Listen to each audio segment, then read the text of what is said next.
तो मैं रमजान के तहत हजरत अली साहब के जुलूस पे गई। उसका तो किसी ने कोई हमारे हिंदू भाई कंट्रोवर्सी नहीं किया ना।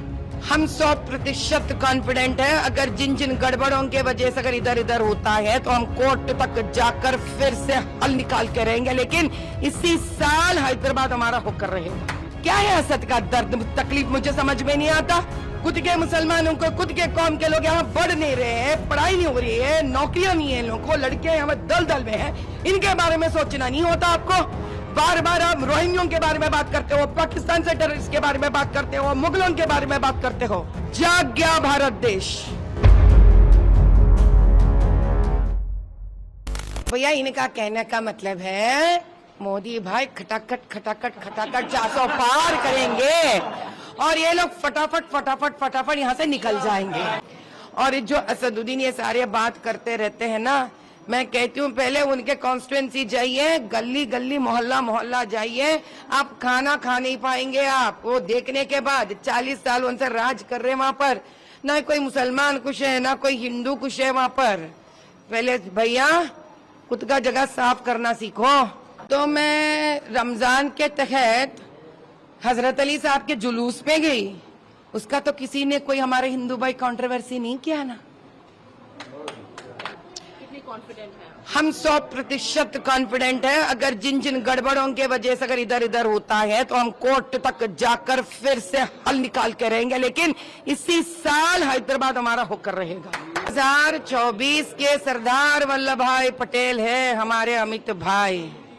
तब सरदार वल्लभ भाई पटेल ने आकर रजाकारों से हैदराबाद का विमुक्त करवा दिए, दक्कन का विमुक्त करवा कर भारत में विलीन कर दिए। और आज के सरदार वल्लभ भाई पटेल जी जो अमित भाई हैं, इसी प्रकार से पीओ को भी विमुक्त करेंगे और भारत देश में विलीन कर कर हमारे भारत माता का ताज लेकर आएंगे, मुकुट उनका लेके आएंगे।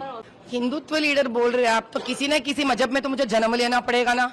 भाई हम आपसे एक ही बात कहते हैं, जिस दिन ये लोग बाबरी मस्जिद का मुद्दा उठाए, जिस दिन ये लोग ज्ञान वापी का मुद्दा उठे, तो ये लोग पॉलिटिक्स नहीं बना रहे थे उस मुद्दे से। कौन तोड़ा है इन मंदिरों को? कोई अपना मुसलमान तो नहीं तोड़ा। इस भारत देश में जन्मा मुसलमान तो नहीं तोड़ा, क्योंकि कभी भी भारत देश में जन्मा मुसलमान नहीं करेगा ये काम।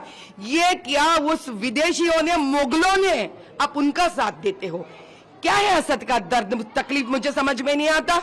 खुद के मुसलमानों को, खुद के कौम के लोग यहाँ बढ़ नहीं रहे हैं, पढ़ाई नहीं हो रही है, नौकरियां नहीं है लोगों को, लड़के यहाँ दल दल में हैं, इनके बारे में सोचना नहीं होता आपको।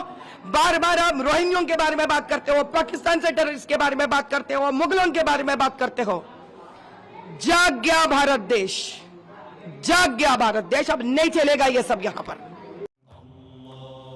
सारी इज्जतें अल्लाह ही के लिए है और अल्लाह ही मेहरबान निहायत रहम वाला है। हज और उम्रा का फरीजा अदा कीजिए Al Hind global services private limited के स्टार और बजट पैकेजेस के साथ। हरमैन शरीफ के करीब स्टार होटल्स में क़याम, 3 वक्त हैदराबादी जायकेदार खाने, AC बसेस के जरिए मुकद्दस मुकामात की ज़ियारतें, सऊदी एयरलाइंस की डायरेक्ट फ्लाइट, हुकूमत सऊदी अरब और हुकूमत हिंदुस्तान से मंजूर शुदा। अल हिंद ट्रैवल्स की जानिब से हाजियों के लिए एक बेहतरीन तोहफा। अल हिंद के साथ उम्रा ट्रैवल करने वालों के लिए नेक्स्ट उम्रा ट्रिप पर 1% कैशबैक हासिल कीजिए। मुख्तलिफ ममालिक के वीज़ास और एयर टिकटिंग के लिए एक बार जरूर तशरीफ लाएं। आज ही अपना सफर बुक करें। Al Hind global services private limited, first floor, Babu Khan estate, Basheerbagh, Hyderabad. Contact 9949940160 और 04029562931।